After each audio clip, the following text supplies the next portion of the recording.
Good afternoon, everyone, and thank you for joining us today. My name is DREXELL OWUSU, and I am the Senior Vice President of Education and Workforce at the Dallas Regional Chamber.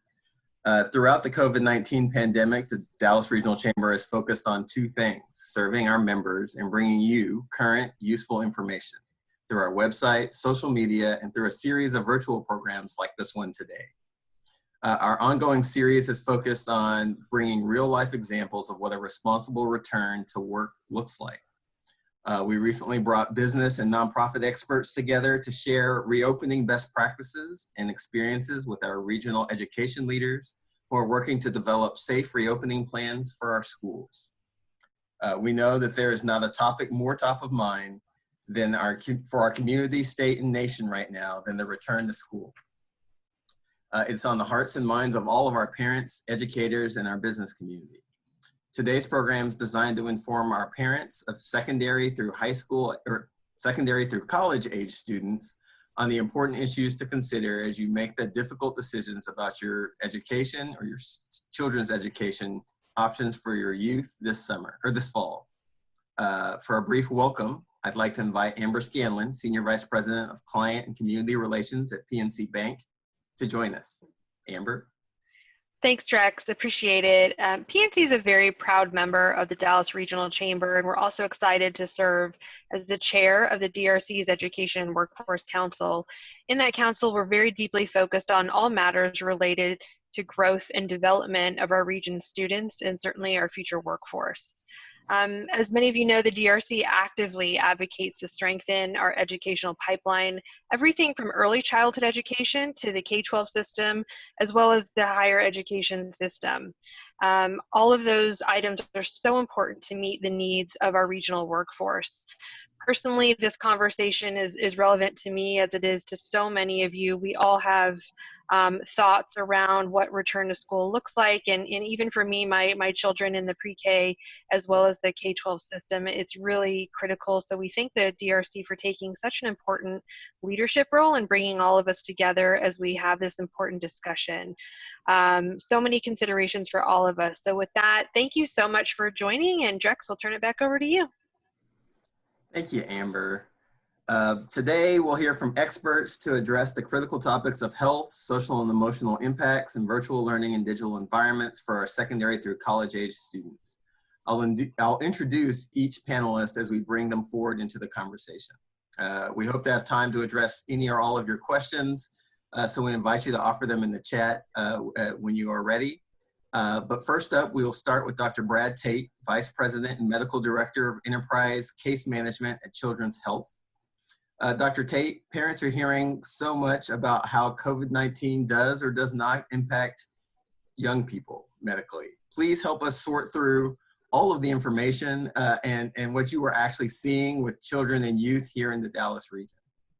Thanks, Drek. It's an honor to be here today and to represent Children's Health. And I just want to emphasize to the parents out there that Children's Health is in the community. It's one of the largest pediatric healthcare providers in the country, and definitely in North Texas. And that, you know, we have multiple campuses and facilities to help families out during this time, and websites as well. We have our main campus down in Dallas, Children's Medical in Dallas. We also have a Plano facility, and then our Children's House Rehabilitation Hospital, as well as multiple specialty centers and physician services. And so we want to walk alongside the families of our community to help out during this time. You know, as alluded to early, my wife and I are going through this decision right now with our two kids. We had made the decision early on to let the kids go back to school, but now as the numbers are rising and we've had some more thoughts, we're struggling with this decision. We actually have to make it in a couple of days. So I can appreciate where everyone's at. Things to keep in mind, there's always, it seems out there that kids don't get sick or kids don't get sick that bad or things that those statements are made, but I think that lulls us into a false sense of security. Since the pandemic began in Dallas County, roughly 3,800 children under 18 have tested positive for the virus. And that accounts for nearly 10% of all the cases that have been reported between March 24th and July 17th, according to the data that's coming out of Dallas County.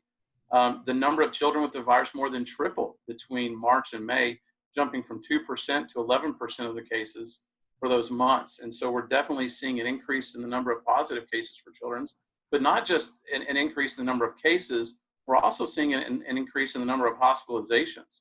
Hospitalization of children with COVID-19 has been steadily increasing in Dallas County since the early days of the pandemic. A total of 101 have been hospitalized with the virus as of July 17th, according to recent data. And that's the largest jump in hospitalization among children came in June, when you had 17 children hospitalized at the beginning of the month and almost 50 at the end of it. So we're definitely not only seeing that rise in the number of positive cases, but number of hospitalizations. But something that families need to be keenly aware of, it's not so much that, yes, children, when they do get sick, tend to be low to moderate symptoms, not so much the severe symptoms, though I want to emphasize that children with no medical problems can still get very sick from COVID. We had a 17-year-old girl recently in the county who died, who had no medical issues. And you hear stories of a 6-year-old in San Antonio and others who had no medical history who died from COVID. So it is a real threat and something to be quite aware of. But when you think about COVID and risk factors, you really need to view your family as a whole. Though the children may, like for instance, in my house, my 2 children, my daughter and my son are completely healthy with no medical problems. My wife is as well, but I'm a diabetic, so I'm high risk. So when we look at this decision as a whole, we're looking at what is the risk. So that the fact that I'm high risk makes everyone in the family high risk. Because if my daughter goes to school or my son goes to school, there's a real possibility they could bring it home. And so we have to think through that decision. To be honest, the steps that we take, I'm less concerned about getting COVID in the hospital, given the steps that we've taken. I'm more concerned about being out in the community and someone from my family bringing it home to the house that way. And so I can understand the wrestling of decision that families are having. And the key is just to have an open discussion with your children. There's a lot of things, especially since we're talking about those middle school, high school, secondary, college age children, they're old enough to understand. And that's the key. I'm going to back up a little bit. You know your children. And as you work through this decision, if you feel they're mature enough to handle it, I would engage them in this discussion. There's a lot of things right now that are going on in their lives that are outside their control, and it's hard for them. And I'm not going to get into obviously the psychological aspects that someone else will, but a lot of things are going on outside their control, and so it makes a lot of things in life very difficult right now. So if you can give them a voice, if you can allow them to have input into the decision, and like for instance, 2 nights ago we sat down with our kids and talked with them about this decision that mom and dad may be changing their mind. How do you feel about that? And they told us how they felt about it. But we were also upfront with them. We hear you, but we may decide differently. But we wanted you to know that you have a voice, that you're a part of this discussion. We found at the end of that discussion, we didn't make a decision yet, but at the end of it, the kids were appreciative. They felt they've been heard. They felt that we considered their thoughts. And so I feel they're going to have better buy-in in that decision. So I just encourage you to have honest discussions with your children as you're wrestling through this, if you feel they're ready. And also to consider yourself, like I said, as a family unit, though the children may not be high risk. Somebody may be. And as also you go through this decision, I encourage you to reflect on how your children will handle the changes. For instance, if you have a child who doesn't handle change very well, and as you're considering going back to school, if your child goes to school, multiple kids get sick or they get exposed and they're going to go into quarantine, which means they go into virtual and then they'll flip back into in-person. So if you have a child who doesn't go back and forth with change very well, that's something you want to consider. So the other key in this is an individual decision for your family. Children's Health can't tell you, no one else can tell you what the decision has to be for you, because you know your family's medical history, you know how your children will handle different things, you know the different things about your children that no one else does. And so there's no particular right or wrong answer. All you can do as parents with children is weigh this information, get all the information you can, and make the decision. And I'm finding that a lot of the school districts are allowing a little bit of grace there. And the fact, for instance, in Frisco, if we have to decide in a couple of days, but then after the first 9 weeks, we can make a change. So if we have our kids in person, decide to go back to virtual, we can. So really, no one can tell you how to do that. You as a parent, parents have to really think through this, talk with your kids, and make the decision that's best for your family.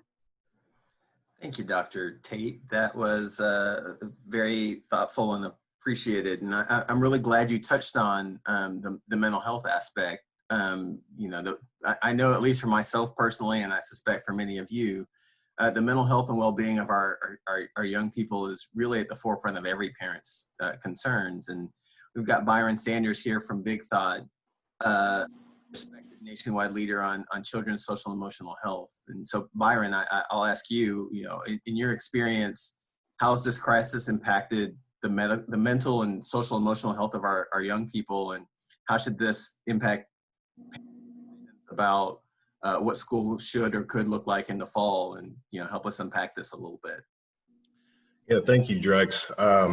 And Brad actually used a couple of my talking points, so I'm going to double down on some of what he's talking about, which is, and I suspect you're actually going to hear similar things coming from several of the other panelists as well. One of the strange and unintended consequences or outgrowths of coronavirus is we've had more people talking about social and emotional health of children than I've seen in quite some time.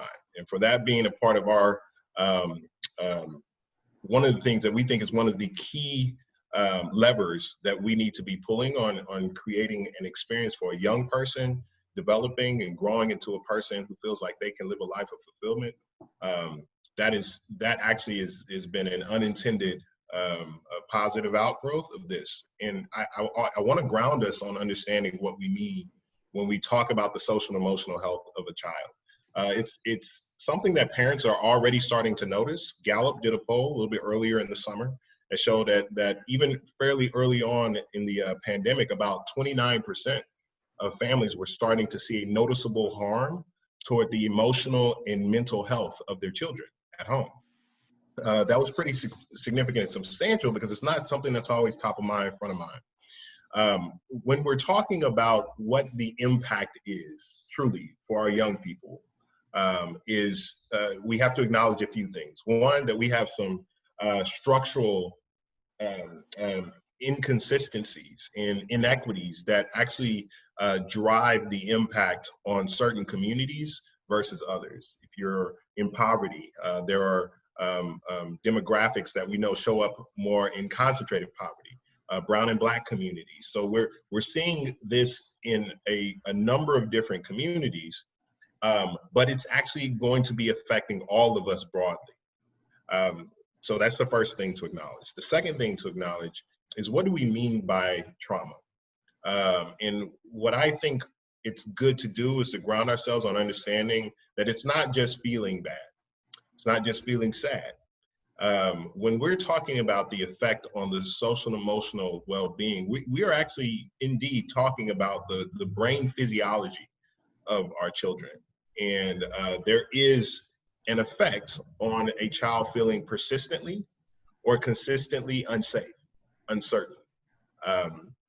There's a landmark study that was done in 97, 98 that helped really bring to the forefront for a range of different sectors the importance of adverse childhood experiences. And that landmark study showed that you can have a long-term impact on the health outcomes for adults based on a set of instances or conditions that a person grew up in before they turned 18 years old.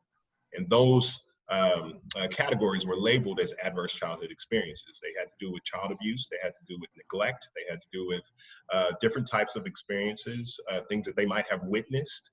And these things had outcomes that they had an effect on outcomes that you thought might have been disconnected, like presence of diabetes, presence of congestive heart failure. Some cancers have been linked to adverse childhood experiences, is because there is a thing that happens in your brain when you feel unsafe. We know and kind of understand what happens with veterans when they come back from tours of duty. We understand that there are physiological changes in a person's brain. They have an overactive or overstimulated amygdala, which is where your fight or flight response is. Your prefrontal cortex, which is where your executive function, your decision making, your judgment takes place, becomes inhibited. And so we have a scenario, though, where because of adverse community environments, or perhaps growing up in a household where there's trauma, you have young people, 9 years old, walking around with similar brain pattern presentations as someone who might have done a tour of duty in Afghanistan or Iraq.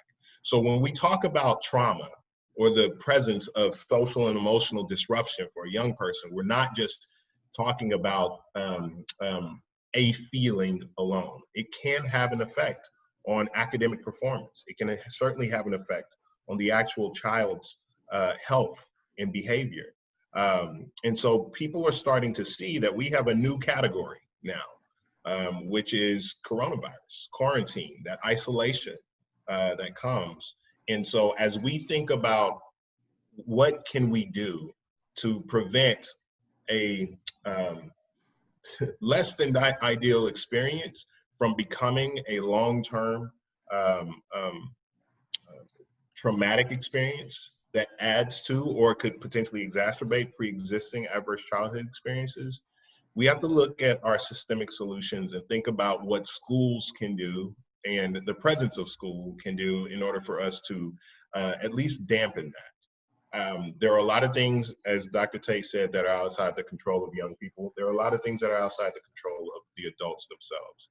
But I will say that there are 3 R's that could potentially help you think about how to create the kinds of environment where a young person can have at least mitigated effect of having a negative or deleterious effect on social and emotional well-being. And it's reassurance, routines, and regulation. One of the reasons why going back to school is in some places helpful for some families and communities because it allows a child to have a very distinct and expected experience or set of experiences. It has them anchored with secure relational attachments that they will get to see that teacher's face that they recognize on a regular basis outside of just their household and their own family.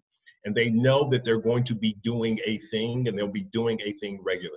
Believe it or not, that provides a sense of safety and security, which is one of those things that can start to deactivate or regulate their fight or flight response. Here's the thing that I also have to acknowledge. It's an extraordinary sense of privilege that I sit in right now to be able to even have a choice. There are some families that don't. And for those families, those caregivers, what we have to be thinking about collectively as decision makers, and I know there are some policy makers here, is how are we creating the right kinds of conditions so that families actually do have a choice on how to make the best decision for their children and for their household. American Academy of Pediatrics said that they strongly recommend children should be going back to school because of all the different things that I just raised. But I'll close with this part on this particular segment. Their lens was very directly and clearly pointed toward the children themselves. But what Dr. Tate just said is, we also have to consider that these young people are coming back into a household and there are other people there that they will have to be living with. And so as we're looking at the social and emotional impact, we have to think about what are the impacts on the very lives of the people who are also connected to our young people as we're trying to make some of these tough decisions about going back to school or not. Thank you, Byron. That was a lot to unpack, but really deep and insightful.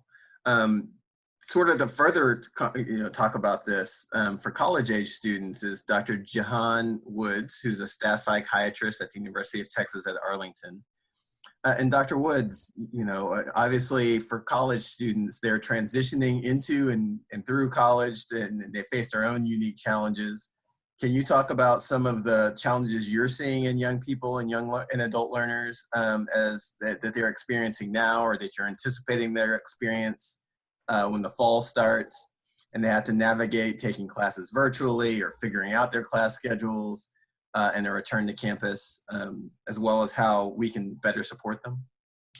Absolutely. Thank you for having me. So I think like Dr. Tate and Byron kind of alluded to is that we are all going through this transition to a virtual world, and that includes our children as well, high school students, college students.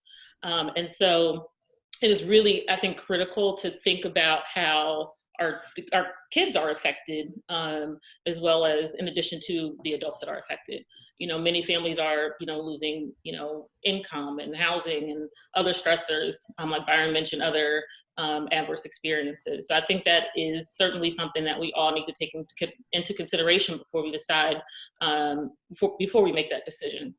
Now, as far as unique challenges of college students and adult learners, I think there's 3 things to consider. Byron using the 3 R's, I'm going to use the 3 T's, and they're time, tech, and teachers. So as far as time is concerned, I think college students have really struggled, especially in the spring semester, with time management. That's been huge, trying to separate home from school. And so some of the ways that we can kind of help with managing our time are very simple, rudimentary things, such as keeping a good sleep schedule that keeps our circadian rhythm in check and in balance, or a biological clock, if you will. Maybe exercising earlier during the day if you can, limiting caffeine. Creating a healthy sleeping environment, meaning keeping your room dark and at a comfortable temperature, making sure that you're using your bed for sleep and not for studying, kind of separating those two ideas of home and work. I also think it's really important to keep a flexible schedule so that, again, keeping that balance, sleep balance, keeping everything regimented, and hopefully, dedicating a space within the home, again, separating the idea of home and school. So I think that's what students have, really struggled with is time management. The second thing is the technology aspect of things. Schools are starting to initiate new educational platforms to address the needs of students who are going online. And so this is a learning experience, not only for the university, but for students, for families, and for the teachers as well. This is all a really big learning experience. So I think there needs to be some flexibility in learning these new platforms. Now, many schools are kind of develop, or their curriculums or their schedules are either hybrid. There's a mix of both in-person, virtual, all virtual, or all online. For example, Harvard University is going all online for 2021. And I think that's up to the administrators of the school. But I think the decision to make it is really based on the nature of your classes, degree requirements, and like we mentioned earlier, student family preference. And the last T are teachers. We really have to consider that, again, they are really trying to navigate this new idea of virtual learning as well for teachers who haven't taught virtually. And so this is all new experiences for everyone. And then the second part of the question was, how can adults support our young people who are in college or high school? And I think one of the biggest things that we can do is talk with our students, try to investigate or identify what emotions they are feeling, validate them so that they feel, heard, and lean on previous coping mechanisms if there's any concern that they might be worried or fearful or anxious. Some of those coping mechanisms for younger people are like music, taking walks, watching movies, dancing, different things to help even temporarily distract them from stressful or negative thoughts. Also, something that we recommend for like depression is what we call behavioral activation or scheduling activities. These also can help to boost morale and boost mood, especially in unstructured time and times of stress like COVID. Limiting social media and TV if possible, especially TV related to COVID. It can be really stressful, I think. And so I think limiting it to the point where you have enough information to make the decisions that you need for that day or for the school year or whatever, and then turning it off so as not to be consumed by it. And the last thing is, monitoring the behavior of our students.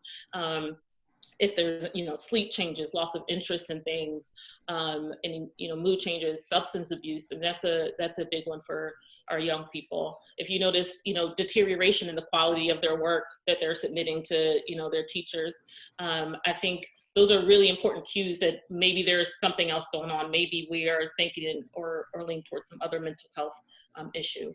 And so I think it's really important, if you notice any of those changes, to reach out to your primary care doctor, a therapist, a psychiatrist to get some help.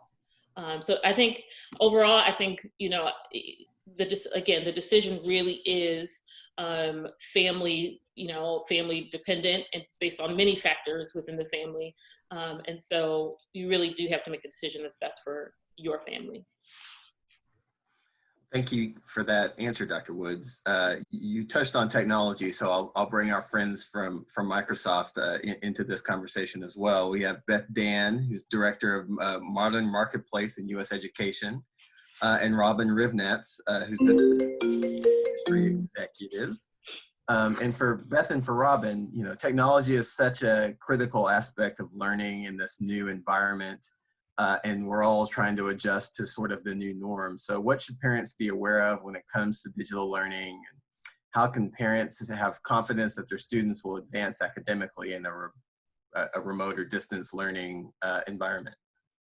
Yeah, well, first of all, thank you so much, Drex, and to the DRC for inviting us to be with you today. It's great to listen and learn from all of. Yes, so apparently when we start talking about technology is when we have technology issues. That's how this always goes, right, guys? Here at Microsoft, we know that better than anyone, that, you know, technology is our best friend and our worst enemy all at the same times. So in response to your question, it's a great question. What does technology look like in a remote learning environment? Where, you know, I would say that one of the biggest things is we all recognize that number one issue when it comes to technology and student learning is access. And it's for equity for all students. And so that we know that all students deserve to have access not only to a device, but access to the internet as well. And we are excited to hear a lot of the work that's going on in the state of Texas with Operation Connectivity to ensure students have access to devices, as well as internet connectivity into their home with the great partnerships with many of the broadband carriers. So that's number one and foremost in front for us at Microsoft as a technology company. When it comes to looking at our students learning in a remote environment, I think what we can all say and agree is that in the spring, many of our schools, our universities, our education institutions were unprepared for this pandemic that we were all thrown into. And it was quite challenging. There were some schools who were already in a remote learning environment or a hybrid environment or were highly integrated using technology in the classroom, and they were able to pick up. But that was the minority for most schools out there. So it was a challenge to how do you get up and running quickly? That's definitely something recognizable. The wonderful thing that we did have access to in the spring that we don't have moving into the school year is the relationship piece. And Byron commented on this earlier. But teachers in the spring already knew their students. They had those relationships built with them. They may not have known how to connect their class digitally. Now we're going to be kind of turning on the other side of that coin, if you would. So now that we've had 4 months of teachers being able to prepare to teach in a remote learning environment, we have seen school districts and universities all across this country reaching out to us as a company to say, how can we help? What systems do we need to have employed? Is there professional learning for our teachers to get up to speed? And then also just the equity and access issues as well. But the teachers won't have this fall as they're moving into their new classes is the relationships already built. So how do we embrace technology in ways in a hybrid or a virtual or asynchronous or synchronous classroom types to build relationships? That's one of the things that I think we should all think about is our kids learning with this digital medium. I work with teachers all over the United States, and a lot of those teachers are tech coaches, et cetera. I'm a former teacher and school leader myself, and many of them, what I can say is that they all stated, I felt like I was in the dugout for a long time, and coach finally put me in. I'm ready to help these teachers embrace this new learning environment with their students. And our students are so excited. I think, yes, they miss their interactions they had in person with their teachers and their classmates, but they're also excited that school is now opening new doors and they're able to use digital tools that they love to use already in the classroom.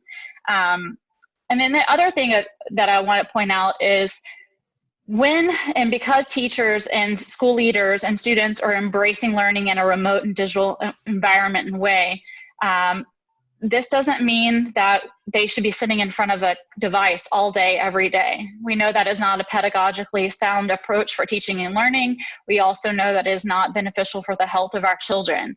So while, yes, we are a technology company and we work with technology and devices every day and we have platforms built for teaching and learning, we also don't believe that students should be sitting in front of a device all day and interacting. One of the core things that we have a fundamental belief here at Microsoft is that all students should be prepared and have the tools that they need to learn. So one of the things in a digital learning environment that we have seen really become amplified is the ability for students to get learning and get materials delivered to them in ways that are accessible to them. In a traditional teaching and learning environment, let's say a student has dyslexia. They may not have all the supports they need without actually embracing some assistive technologies. So now that the actual teaching and learning is being delivered in a digital capacity, students have abilities to use digital tools and receive information in the way that works for them, whether that is increased font spacing, sizing, whether they need to be able to dictate to their machine and have it work for them, whether they need to listen to someone to read to them, or have some simple translation services available to them as well. So to make a long story short, while we know that we don't want students sitting in front of devices each and every day, we have to acknowledge that the technology that the students are having access to is, one, in the instructions giving to them in a way that they actually enjoy it. And it's also providing a voice for more children. The children that used to sit in our classrooms who were afraid to speak up because maybe they were shy or they felt like they didn't belong, they're now able to leverage digital tools to give them the voice that they may not have had in a face-to-face environment. So I think, from a parental perspective, we understand, or I understand as a parent myself, that it is incredibly overwhelming sometimes with the number of applications that our kids are using. So how do we help them and support our teachers embrace this new way of learning that at the end of the day is preparing them for their future work and life careers. We are in the fourth industrial revolution and technology is here, it's not going away. I'm super excited for the opportunity that this has brought, kind of like Byron said, while the pandemic has lots of negatives to it, it has, definitely provided more exposure to the social and emotional well-being of our children. It has also brought an awareness to how and the types of mediums that we're using for teaching and learning in the classroom. How do we really modernize teaching and learning? And then to ensure that we're assessing all students where they are. Yeah, thank you for that, Robyn, and welcome back, Beth. Hopefully, sorry about that. I think it does reinforce the need for devices and strong Wi-Fi. I'll say that. So. Right.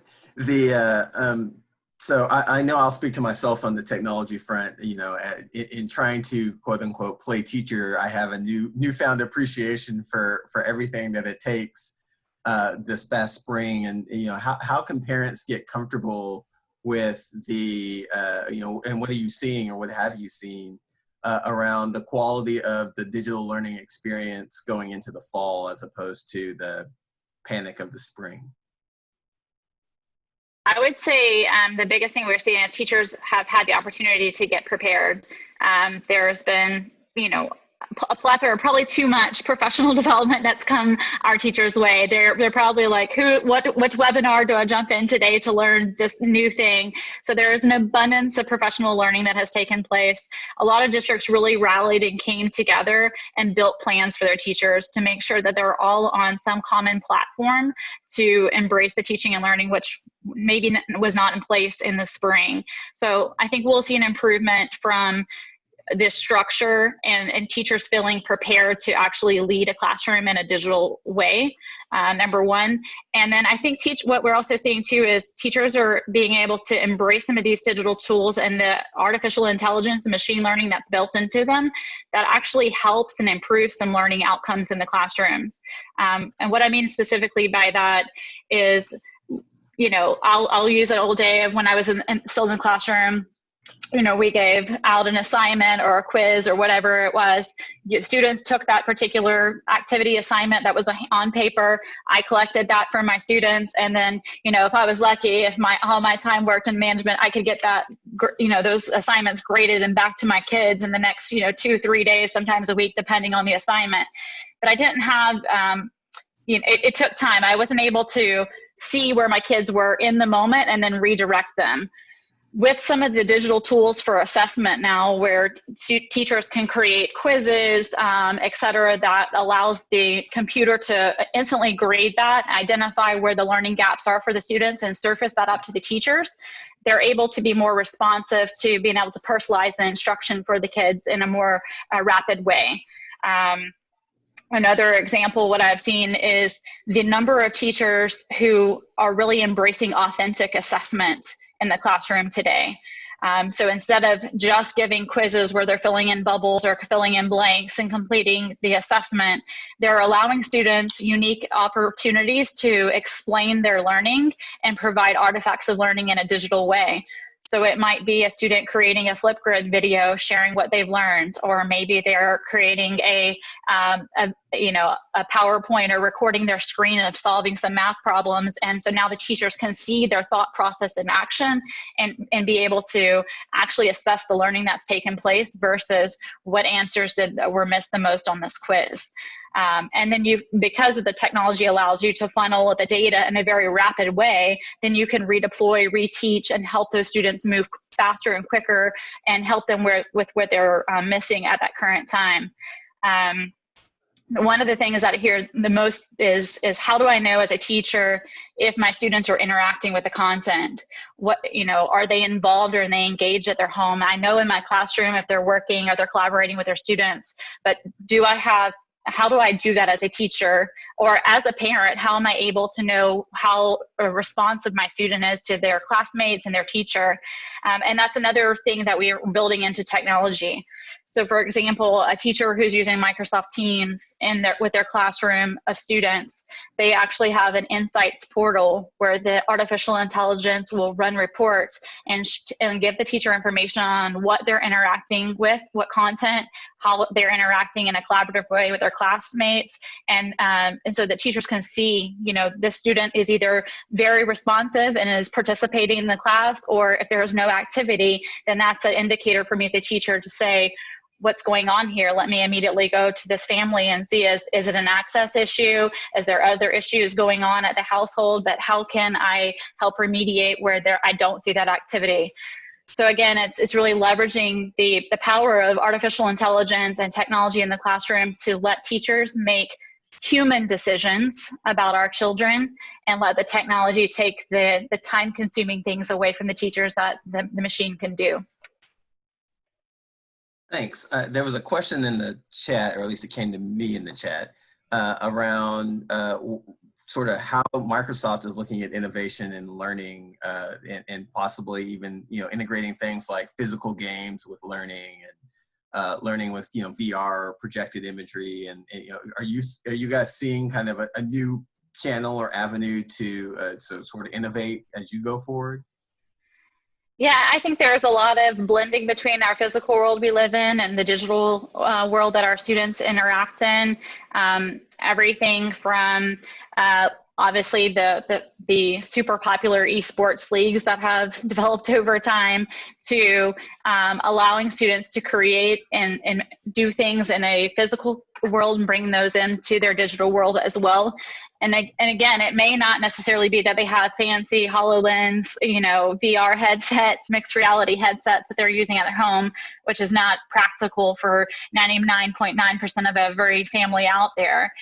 It's more about allowing the students to have like an authentic learning experience in their learning environment with it. So for example, I had some teachers who were like the best, some of the best lessons that we had in my at my house during the spring was in the kitchen for some math lessons with the kids. And it was really giving them some practical application to measurements when they were actually creating something. And so they were capturing some of those cooking moments that they were doing and measuring, 1/3 cup of water for this recipe. They were talking about the math behind these things, filming them on video, and then using those as like artifacts to show that they understand how fractions work, for example.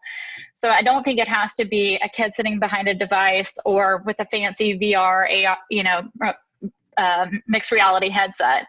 It's how do we look around us in the world that we live in and take practical learning experiences and apply those into the classroom, and then let the kids capture those with a Flipgrid video or whatever their medium is, to be able to share that learning back to their other classmates as well as their teachers.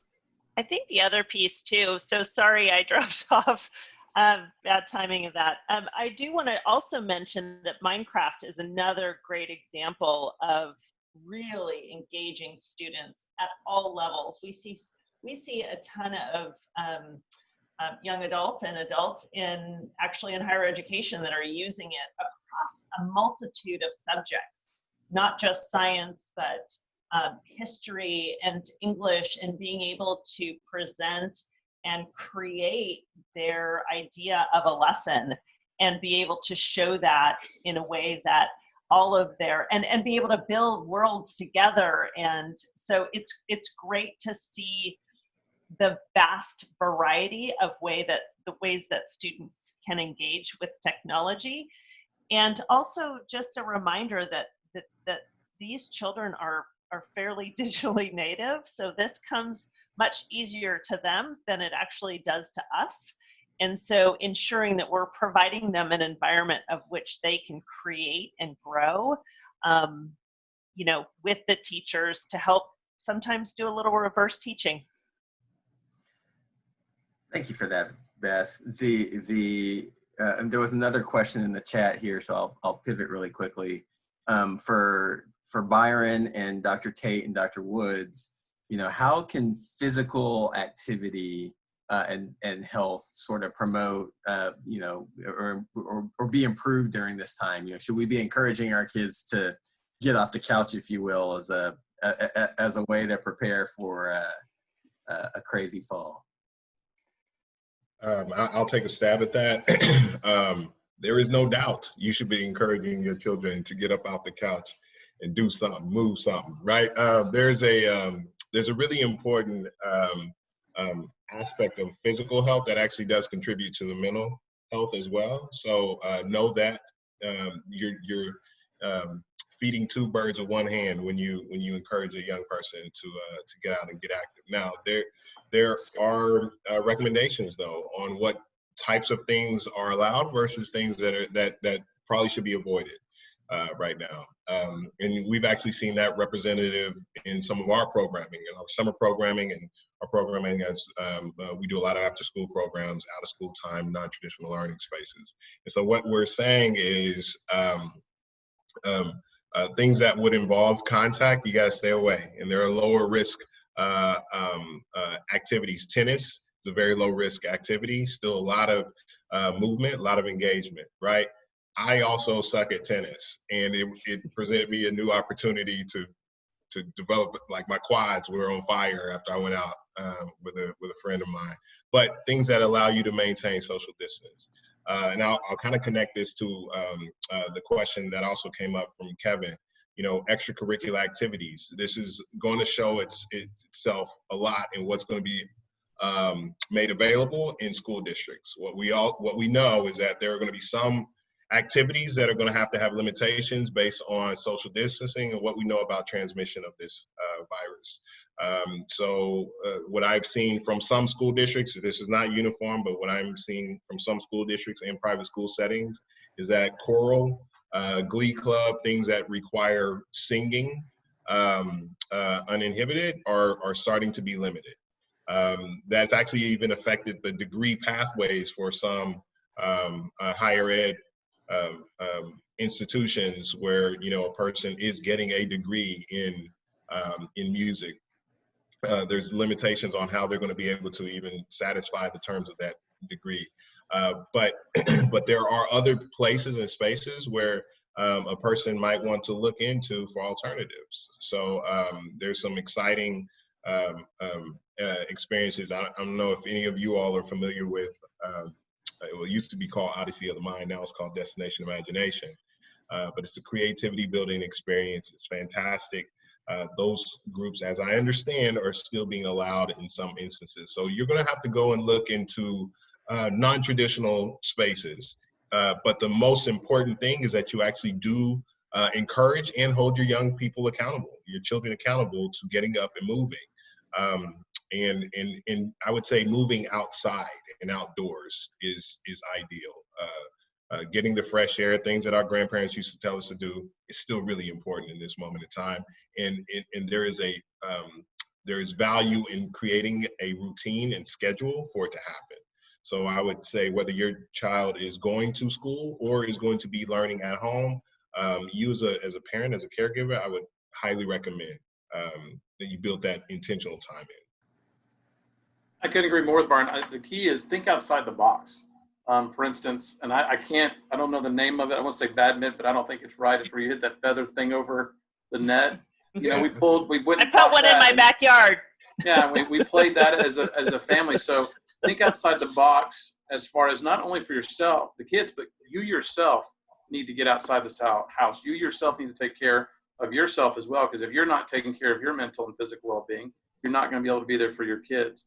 And so we as a family have made a commitment to every day going on a walk as a family, or my son and I will go bike. We actually got a volleyball net, and we had a family over. They came in through a separate side of the backyard and us, and we as two families played volleyball, social distancing and staying away. But there was that social aspect, there was the physical aspect, which led to just mental health improvement for us as a family. I could sense the kids were getting restless and things. So really just think outside the box, not only physical, but for instance, my daughter had a friend over. She stepped by one tree. My daughter sat on a separate side of the yards, and they talked back and forth. They're able to see each other, maintain social distancing, but we're outside. So during this time, you're just going to have to be flexible, think outside the box. Another key I would encourage family members is to be gracious with one another. Yes. Y'all are going to handle this. Your kids are going to handle it different ways. Each kid's going to, you're going to be stressed at times different from others. You're going to have to be gracious with one another and understanding as someone's going through a difficult time and helping them through that. To me, that's going to be the key, not only with our family members, but with those around us. With your school districts, the school districts are going through hard times as they try and adjust to this. I dropped my daughter off at 5:40 this morning for drill team and was impressed to see how they had done that. But they're wrestling through things that none of us have had before. So we're all just going to have to be gracious with one another as we deal with this. I agree. And I think it's so important to remember that kids and younger children really take emotional cues from the important adults in their lives. And so they are really looking for ways or instruction, inadvertently, how to respond during a crisis, how we respond during a crisis emotionally. And so that also kind of spreads into how we respond physically. Are we getting out and being active? Are we going outside with them? I have a set of 2 5-year-old twins. And so I make it a point to go outside, get on your bike, and let's, go for a bike ride.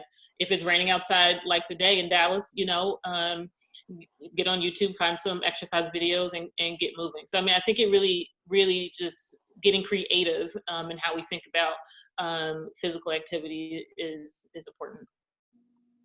Can I offer another thing, Drex? This might kind of connect to the next thought that you're going to bring up.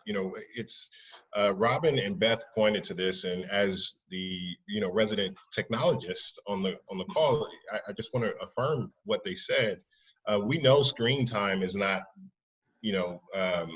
recommended for young people at any developmental stage all day ad nauseum, and so the experiences that I think parents and caregivers need to be pushing for these hybrid experiences, experiences that will have an on and off opportunity for screen time, real time, screen time, real time. Just to give you an example of how that's showing up in some of our work here in Big Thought, we have an after school program that typically takes place, and then we have a summer program. They're both under the umbrella called Thriving Minds. It's a creativity building experience.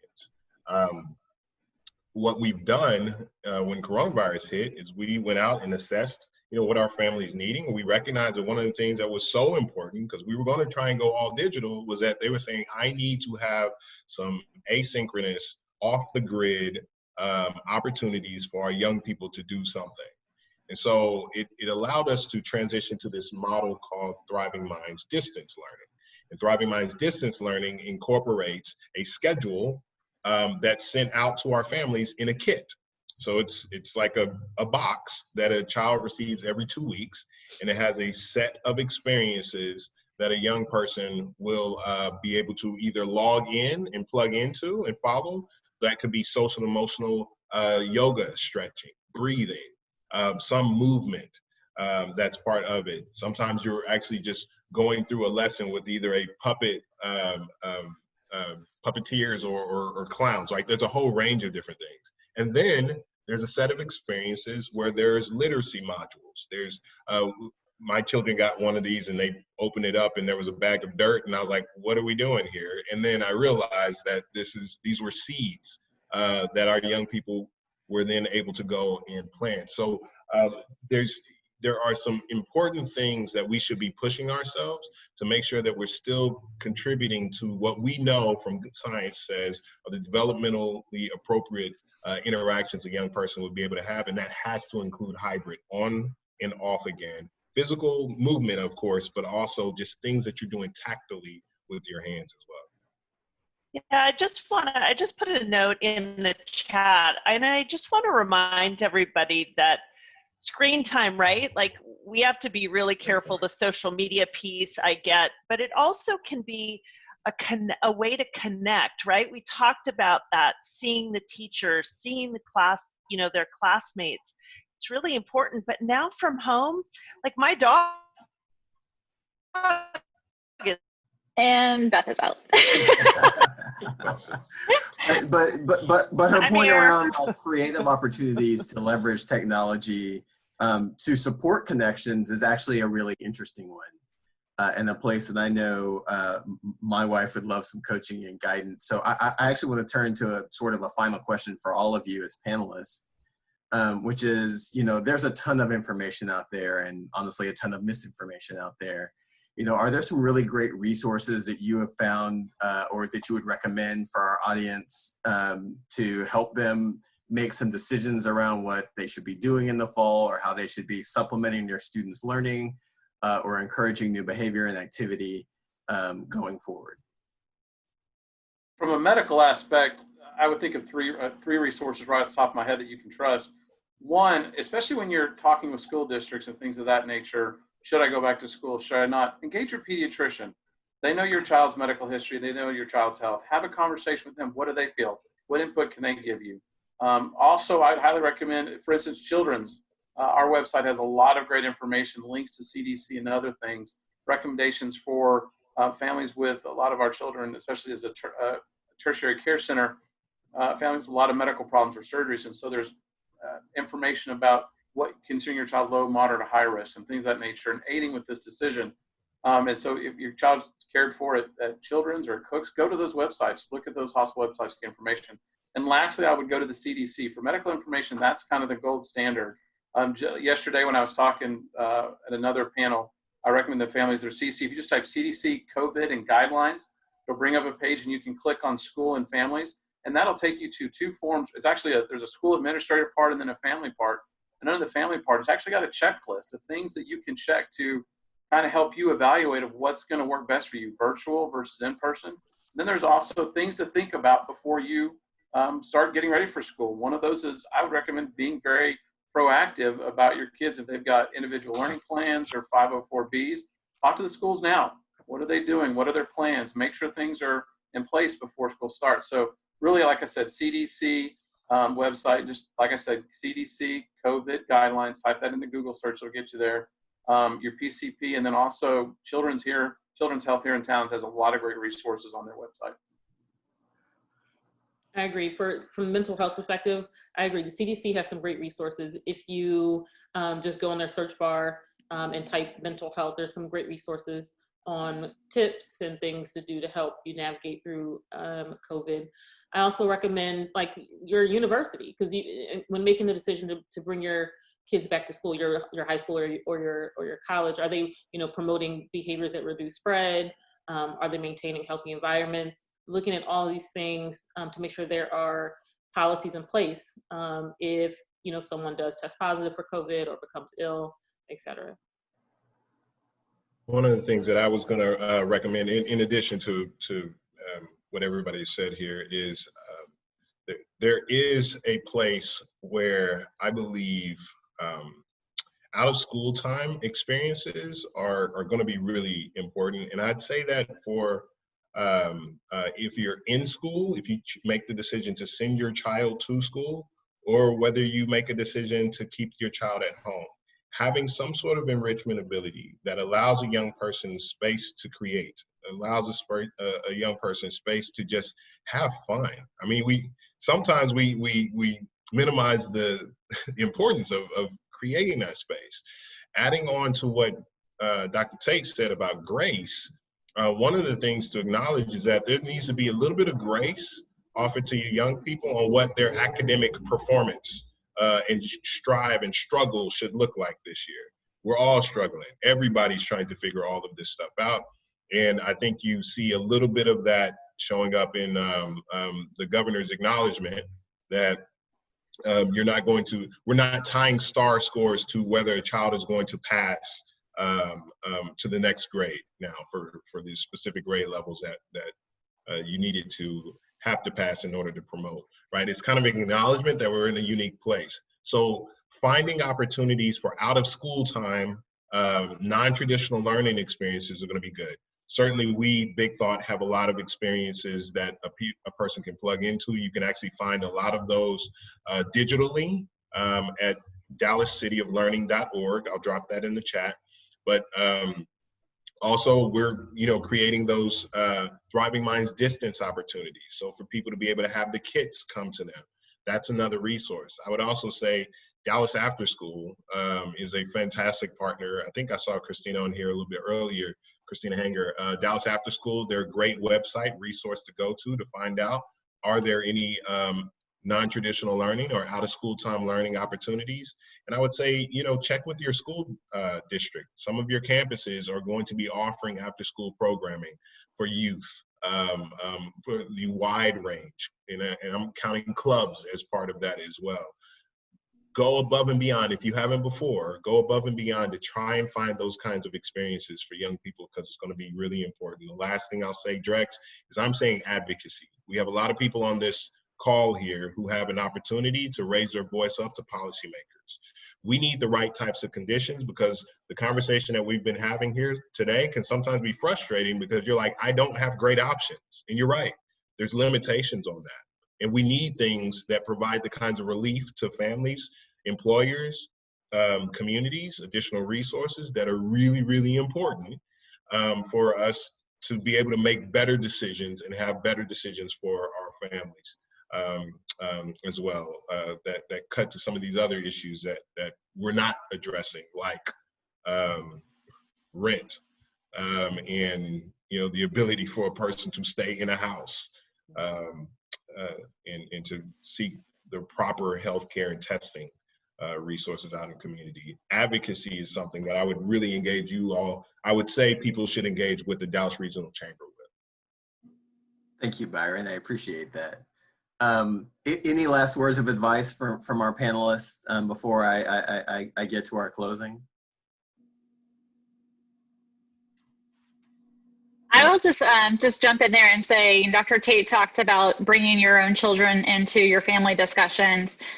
Honestly, I think that was some excellent and great advice. And all of our students, our young people, they have a voice. They want to be able to use it. So let's just embrace and help them use the voice that they have, and make the most of this situation that we're in.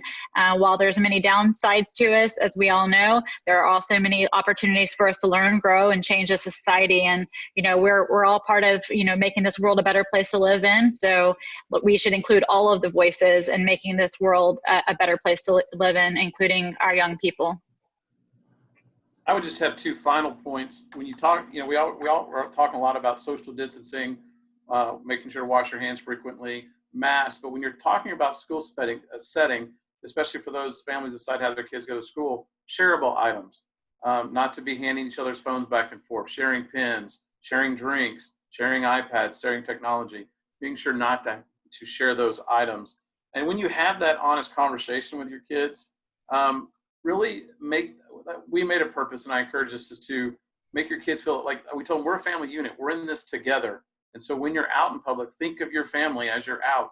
If you want to hang around that friend, hug on that friend, wrestle with that friend, is that the right choice? Thinking of your mother and your father and everyone as a family unit. So just bring in the family unit, and because it would emphasize to our kids that we're in this together. We're here for you guys. We also emphasize with them that it's okay to not be okay.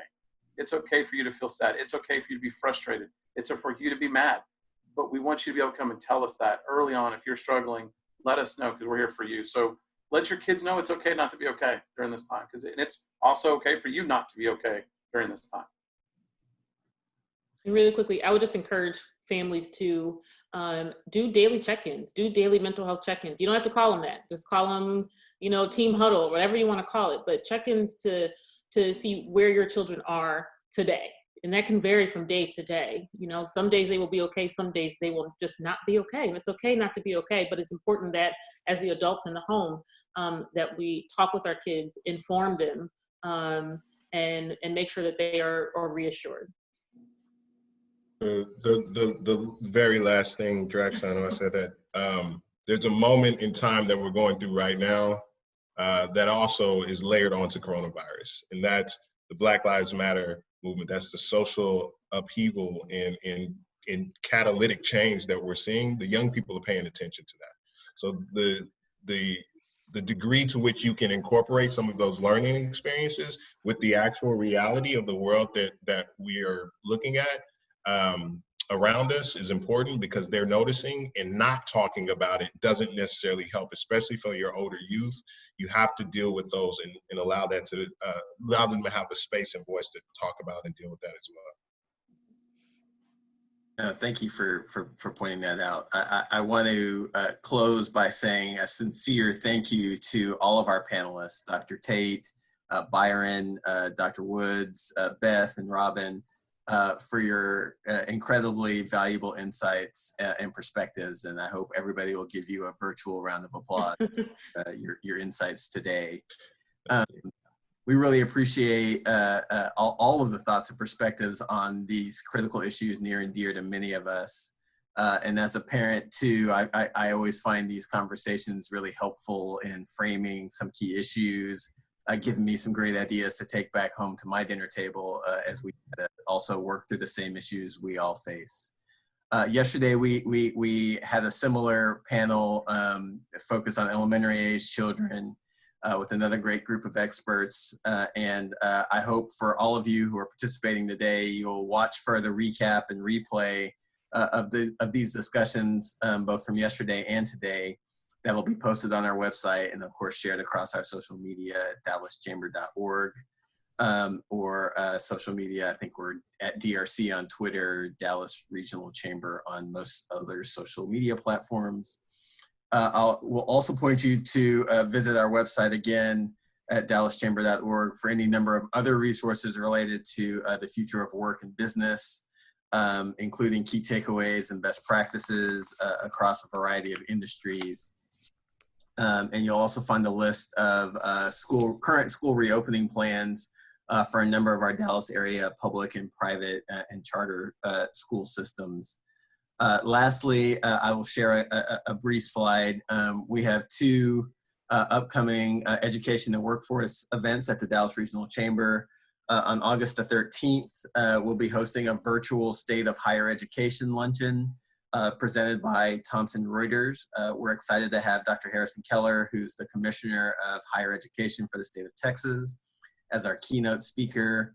And he'll be talking about the future of post-secondary workforce development, as well as how colleges and universities are addressing the COVID-19 crisis. Registration is open on the dallaschamber.org site. And of course, we welcome all sponsors.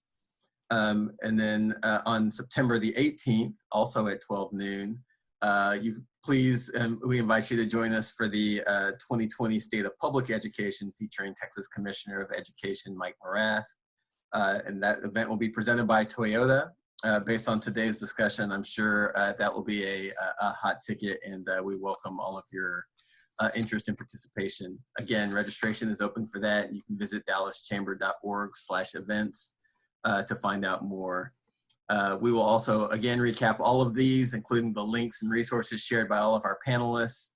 Again, we thank you for your time and participation in today's event. With that, I wish you well and good luck with the many choices in front of you. We appreciate your support here at the Dallas Regional Chamber.